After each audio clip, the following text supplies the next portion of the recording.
to my YouTube channel. Ako nga pala si Ai. For today's video guys ay gagawa tayo ng turon. Itong turon na ito guys ay ito yung turon na kinakalakihan ko doon sa Leyte. Noong nag-aaral pa lang ako guys, simula elementary hanggang high school. Ganito na yung nakikita ko na paninda na turon doon sa amin. So ayan guys, binabalatan ng dalawa kong kapatid yung kamuting kahoy. Tapos ako naman, binabalatan ko yung saging. Bali itong saging guys ay 9 na piraso lang ito. Tapos, pagkatapos yan balatan yung saging guys, ay hahatiin ko lang yan sa dalawa. Pag tinitinda to guys, hinahati nila to sa 3 or 2, depende sa size ng saging. So itong ganito, pwede to hatiin sa 3. Pero dahil konti lang yung aming kamuting kahoy guys, dalawahin lang namin sa paghati. Nung elementary ako guys, naalala ko yung baon ko, lagi lang yung 2 piso or piso. Tapos pag yan ang binili ko, piso lang yan noon guys, yung presyo niyan doon sa amin. Kaya pag bumili ako ng turon na ganyan, busog na ako sa piso. Kaya ngayon namimiss namin guys yung ganyan na turon, kaya gumawa kami ng kapatid ko. Sakto, day off ng kapatid ko. Kaya ayan, tulong-tulong kami sa paggawa ng turon.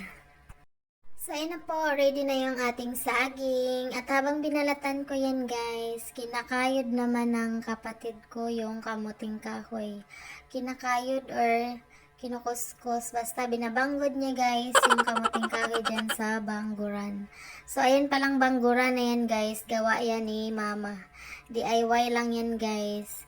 Ano yan, gawa yan sa yero na stainless, kaya hindi yan basta-basta ang kinakalawang kahit matagal na panahon na gamitan guys.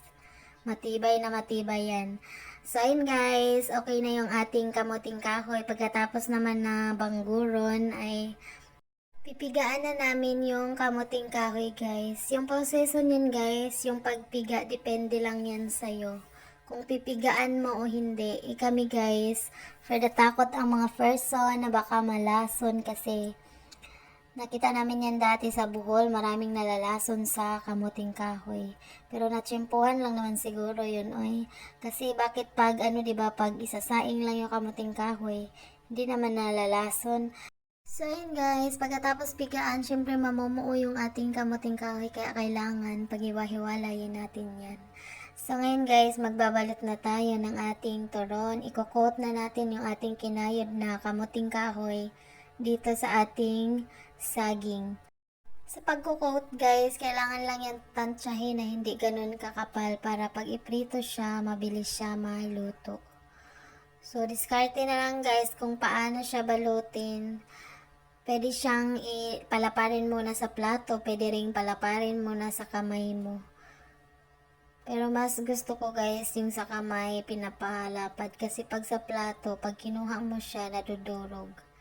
3 kami yan guys na nagtulong-tulong ng kapatid ko gumawa ng turon.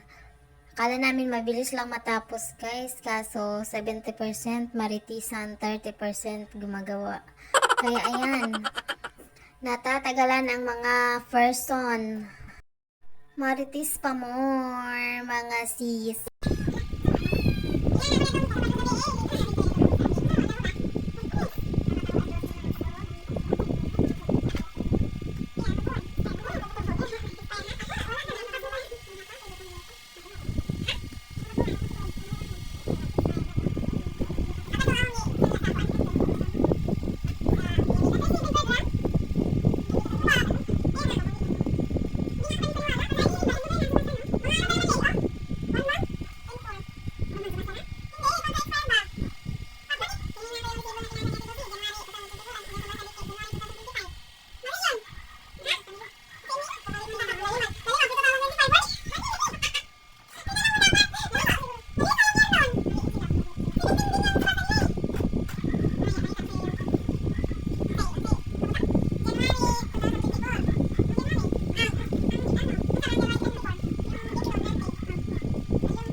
sa wakas guys, nakaraos din, natapos din natin i-coat yung ating saging ng kinayod na kamuting kahoy.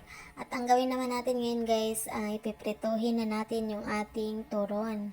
Kailangan magpainit tayo ng mantika sa kawali, tapos yung apoy natin yan guys ay mahina lang para hindi mabigla sa pagluto yung ating turon. Kailangan i-ano siya guys, i-deep fry para crispy yung ating turon. Excited ang mga marites guys na makakain ulit ng ganitong klaseng turon kasi mahaba-habang panahon na rin yung last namin nakakain ng ganitong klase ng turon.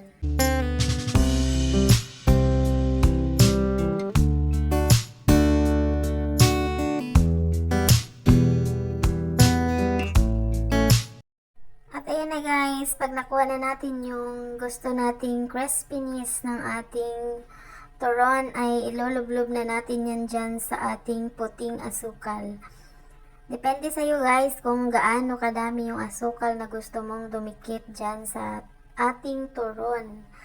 So ayan lang guys, kain na tayo. Ready ng ating merienda. So hanggang dito na lang guys. Sana nagustuhan nyo yung ating menu for today. Salamat po sa inyong panonood. Thank you for watching.